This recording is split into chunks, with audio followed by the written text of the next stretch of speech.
Wooden Touch Bhanwarnath Azamgarh, a complete hardware store. हमारे यहाँ branded plywood, flush door, designer door, PVC door, Formica, fancy hardware, kitchen की chimney एवं modular kitchen की exclusive range उपलब्ध। अपने आशियाने में लगाइए 4 चांद, पहुंचिए Wooden Touch Bhanwarnath Azamgarh. Business, house warming, love marriage, court cases, foreign tour, family problem, वसीकरण, मुटकरनी, ब्लैक मैजिक स्पेशलिस्ट और कुछ भी मसाइल हो, हर मसले का हल मौजूद है। मैं अपनी जिंदगी से बहुत मायूस हूँ। अच्छी पढ़ाई होते हुए भी मेरा वीजा नहीं लगा और अब मैं एब्रॉड में अच्छी जॉब कर रहा हूँ। सब ठीक था। उसके बाद मेरे और मेरे पति के बीच में कई झगड़े होने लगे, जिसकी वजह मुझे मालूम ना थी कि कई दिनों तक चलता रहा। अब हम दोनों मोहब्बत से जिंदगी गुजार रहे हैं। घर बैठे सभी समस्याओं का 100% समाधान कराएं। नमस्कार, एबीसी चैनल में आपका स्वागत है। मैं हूं सचिन श्रीवास्तव और आप मेरे साथ देखेंगे आजमगढ़ से जुड़ी खबरें। आइए नजर डाल लेते हैं आज की खास खबरों पर। जिले में कोरोना का कहर बुधवार को भी जारी रहा। पूर्व में भेजे गए सैंपल में शहर के मड़िया स्थित लोटस हॉस्पिटल के डॉक्टर सहित कुल 9 व्यक्ति की रिपोर्ट कोरोना पॉजिटिव आई है।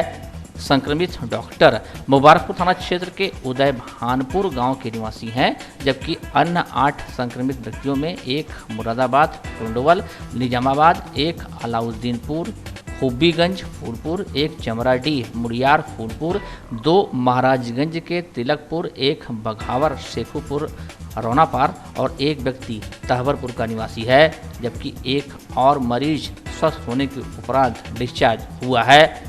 सीएमओ डॉक्टर AK मिश्रा ने पुष्टि करते हुए बताया कि संबंधित तहसीलों से रिपोर्ट आने के बाद कंटेनमेंट जोन का निर्धारण किया जाएगा।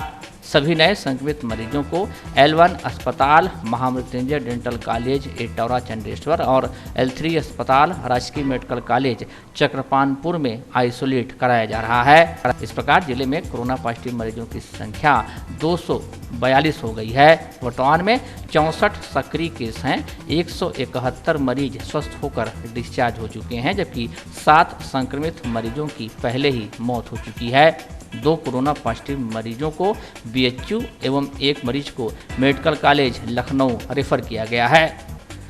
सीएमओ डॉक्टर AK मिश्रा ने बताया कि मड़िया स्थित निजी अस्पताल के प्रबंधक को निर्देश दिए गए हैं कि एक डॉक्टर के कोरोना संक्रमित पाए जाने पर उनके द्वारा किन किन वार्डों में मरीजों को देखा गया, जहां जहां रुके हैं उस होल्डिंग एरिया को तत्काल 24 घंटे के लिए बंद कराया जाए।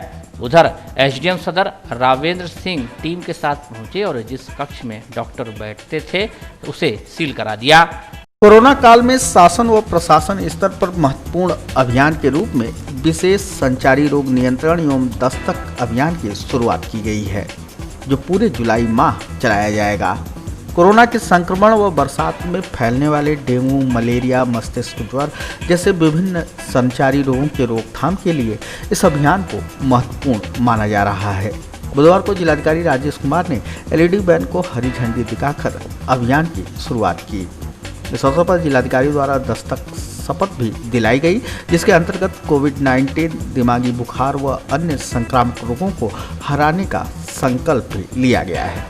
किसी को बुखार के साथ सांस लेने में तकलीफ हो या कोई ऐसे कोविड प्रभावित क्षेत्र से आया हो या किसी कोविड-19 संक्रमित व्यक्ति से मिलकर आया हो तो इसकी जानकारी तुरंत गांव की आशा को देंगे।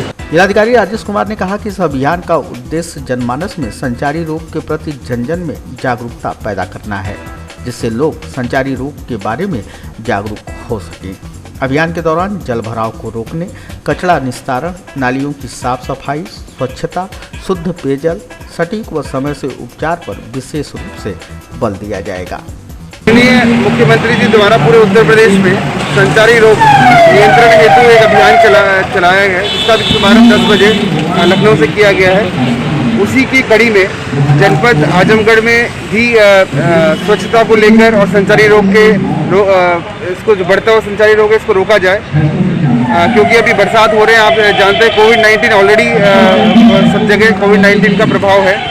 साथ ही बरसात के मौसम में डेंगू, मलेरिया, JEAS इस तरह के रोग भी पनपना शुरू होते हैं। तो ये पूरा माह जो है उसके लिए एक अभियान के रूप में लिया गया है, जिसमें कि विशेष तौर पर साफ सफाई का, दवाइयों के छिड़काव का, डोर टू डोर चेकिंग का अभियान एक शुरू होना है। तो आज उसी को हरी झंडी दी गई है, जिसमें कि स्वास्थ्य विभाग से लेकर नगर पालिका, सभी ब्लॉकों पे और सभी जो हमारे PSC CSC है, मतलब हर गांव में एक ही अभियान चलाया जा रहा है कि साफ़ सफाई की जाएगी और घर डोर टू डोर सर्वे करके अगर कोई लक्षण पाए जाते हैं उसको भी चिन्हित किया जाएगा, उनका इलाज किया जाएगा।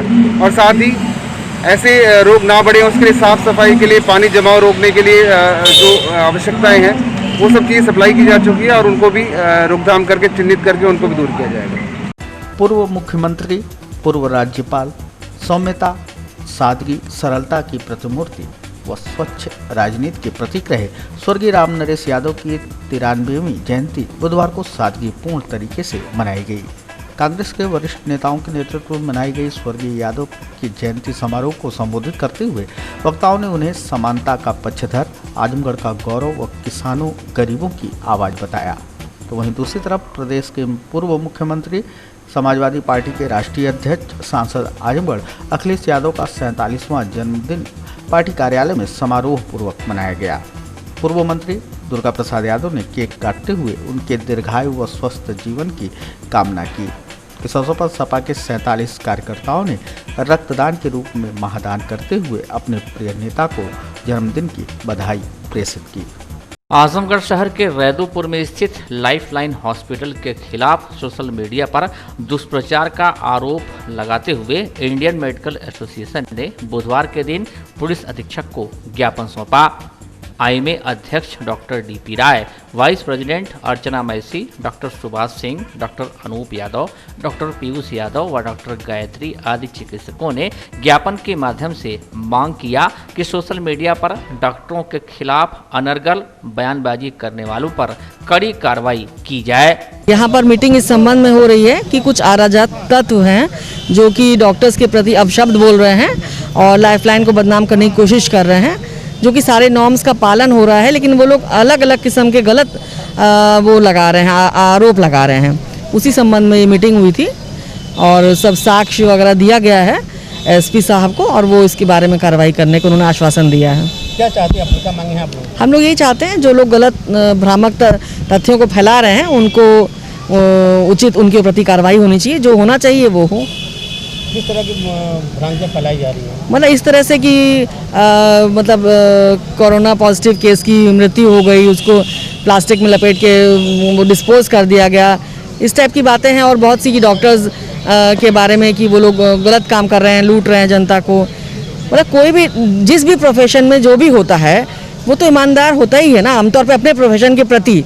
और अच्छे बुरे लोग हर जगह होते हैं, लेकिन एक जनरलाइज करना या जो अस्पताल सारे नियमों के अनुसार काम कर रहा है उसको गलत इंटेंशन से बदनाम करना, ये अच्छी बात नहीं है। जनरलाइज करके डॉक्टर्स के प्रति गलत शब्द बोले जा रहे हैं, तो ये हम लोगों को अच्छा नहीं लग रहा है। इसीलिए हम लोग ये ज्ञापन देने आए हैं यहाँ पर।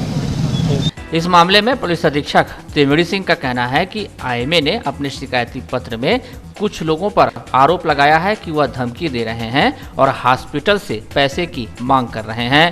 पैसा न देने पर सोशल मीडिया पर तरह तरह की बयानबाजी कर रहे हैं। SP ने बताया कि जांच SP सिटी को दी गई है, जो भी जांच में दोषी पाया जाएगा उस पर कार्रवाई की जाएगी। देखिए, इंडियन मेडिकल एसोसिएशन के पदाधिकारी, जिनमें उनके अध्यक्ष थे राय साहब और तमाम डॉक्टर्स थे, वो आए हमारे यहाँ और उन लोगों ने कहा कि कुछ लोग धमकी दे रहे हैं, कुछ लोग वसूली करना चाहते हैं, पैसा मांग रहे हैं और न देने की वजह में मीडिया में तरह तरह की बयानबाजी कोविड को लेकर के फैला रहे हैं और हॉस्पिटल के अगेंस्ट में लग रहे हैं, हॉस्पिटल के कर्मियों को भी धमकी दे रहे हैं। मैंने इसकी जांच SP सिटी को दे दी है, इसकी जांच चलेगी और जो भी दोषी पाया जाएगा इसमें उसके खिलाफ कानूनी कार्रवाई की जाएगी। कुछ नामजद भी अपने हैं कि इसी तरह? हाँ, 4-5 लोगों के उन्होंने नाम दिए हैं। उन सभी लोगों के बारे में हम जानकारी इकट्ठा कर रहे हैं और जैसा साक्ष्य मिलेगा उनके खिलाफ कार्रवाई की जाएगी। एटीएम में घुसकर लगभग 16 लाख रुपए चोरी करने का प्रयास करने वाला शातिर बदमाश पुलिस की सतर्कता से गिरफ्तार कर लिया गया। मुबारकपुर अशरफिया विश्वविद्यालय के पास सेंट्रल बैंक ऑफ इंडिया के भवन में ही एटीएम लगा है। सोमवार मंगलवार की रात करीब 2 बजे बदमाश मास्क लगाए एटीएम में पहुंचा और एटीएम के केबिन में घुसते ही अंदर से शटर को बंद कर लिया। फिर उसने एटीएम मशीन तोड़ना शुरू कर दिया तो बैंक की सर्विलांस टीम के इंजीनियरों को सीधे मुंबई में भनक लग गई। फिर क्या, मुंबई में बैठे बैंक के इंजीनियरों ने सूचना मुबारकपुर थाने को दी। मौके पर पहुंची पुलिस ने बदमाश को धर दबोचा। पकड़ा गया चोर गोलू विश्वकर्मा मऊ जनपद के मोहम्मदाबाद थाना क्षेत्र के आसेपुर गांव का रहने वाला है। अशरफिया यूनिवर्सिटी के जस्ट बगल में सेंट्रल बैंक ऑफ इंडिया है, उससे सटी हुई एटीएम का बूथ है जिसमें एटीएम मशीन को ये रात में तोड़ रहा था। करीब 2 बजे रात की बात है। हमारी पुलिस पेट्रोल कर रही थी, उसमें इंस्पेक्टर भी राउंड पे थे और तोड़ते वक्त एक मैसेज अलर्ट जो है इनके कमांड एंड कंट्रोल को गया। उसके बाद वहाँ से मैसेज आया, फ़ोन आया और इमीडिएटली हमारे इंस्पेक्टर पहुँच गए। वो चूँकि बाहर से शटर डाउन था, अंदर आवाज़ आ रही थी कि कोई तोड़ रहा था। फिर इन्होंने कॉर्डन करते हुए पुलिस चारों तरफ से कॉर्डन करके ऊपर उसने खुलवाया तो ये जो ये क्रिमिनल है ये उसमें अंदर तोड़ता हुआ पाया। तोड़ने के सारे ऑपरेटर्स बरामद हो गए हैं। ये पहले भी जेल जा चुका है और जेल में ही इसके दोस्तों ने इसको सलाह दी थी कि तुम ऐसा करो तो एक साथ तुमको बड़ा रकम मिल जाएगा।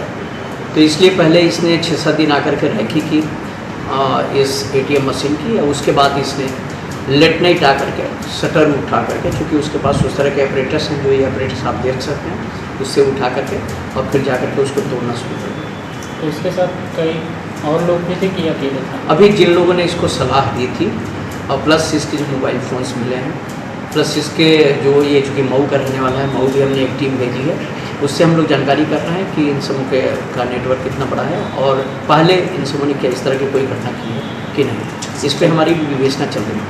कोरोना के मद्देनजर नगर पालिका प्रशासन की ओर से बुधवार को शहर में जन जागरूकता रैली निकाली गई। इस रैली के माध्यम से आम जन से बचाव का आग्रह करते हुए कहा गया कि जागरूकता से ही इस वैश्विक महामारी कोरोना से निपटा जा सकता है। नगर पालिका कार्यालय से शुरू हुई यह जन जागरूकता रैली शहर के विभिन्न मोहल्लों से होते हुए नगर पालिका कार्यालय पर जाकर समाप्त हुई। रैली के दौरान नगर पालिका के कर्मचारी गली मोहल्ले और मकानों के साथ साथ रैली के रास्ते को सैनिटाइज करते हुए चल रहे थे। इस दौरान पालिका के अधिकारियों द्वारा साफ सफाई का हाल भी देखा गया। रैली के समापन अवसर पर उपस्थित लोगों को संबोधित करते हुए शासकीय अधिकारी डॉक्टर शुभनाथ प्रसाद ने कहा कि कोविड-19 ने पूरी दुनिया को अपने गिरफ्त में ले रखा है। दुनिया के किसी भी देश के पास अभी तक इसका उपचार नहीं है। इसके विपरीत हम भारतवासियों ने अपने जागरूकता के माध्यम से कोरोना पर काफी हद तक काबू पा रखा है। उन्होंने कहा कि जागरूकता के माध्यम से ही कोरोना पर काबू पाया जा सकता है। हम सभी लोगों को अगर बहुत जरूरी काम हो तभी घर से बाहर निकलना चाहिए। पालिका के सफाई कर्मी दिन में कई बार गली और मोहल्लों को साफ कर रहे हैं। इसके साथ ही हर किसी को इस अभियान में पालिका प्रशासन के साथ रहना होगा और घरों का कचरा निश्चित स्थान पर ही फेंकना चाहिए। इस तरह की छोटी छोटी सावधानियां अपनाकर हम कोरोना से बच सकते हैं। लगातार हो रही रिमझिम बारिश समस्याओं से भी लगातार दो चार करा रही है, वह भी खास तौर पर शहरी क्षेत्रों में। बारिश ने शहरी क्षेत्र में नगरपालिका की व्यवस्थाओं व दावों की पोल खोल दी है। शहर में जगह जगह सड़कों और गलियों में जलजमाव की स्थिति नारकीय हो चुकी है। यूँ तो पालिका प्रशासन का दावा था कि बारिश में कहीं नहीं लगेगा पानी, लेकिन हकीकत जो दिख रही है वह यह कि कहीं कहीं ही नहीं लग रहा पानी। बाकी गली मोहल्ले सड़कें बारिश होते ही जलमग्न हो जाया कर रही हैं। बारिश बंद होने के बाद भी घंटों पानी लगा रह रहा है। नगर के विभिन्न वार्डों के मोहल्लों की स्थिति तो बदतर है ही।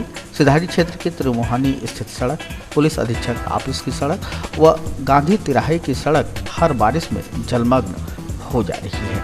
पालिका चाहे तो राह बने और वह राह यूं बने कि पानी को भी उसकी राह मिले।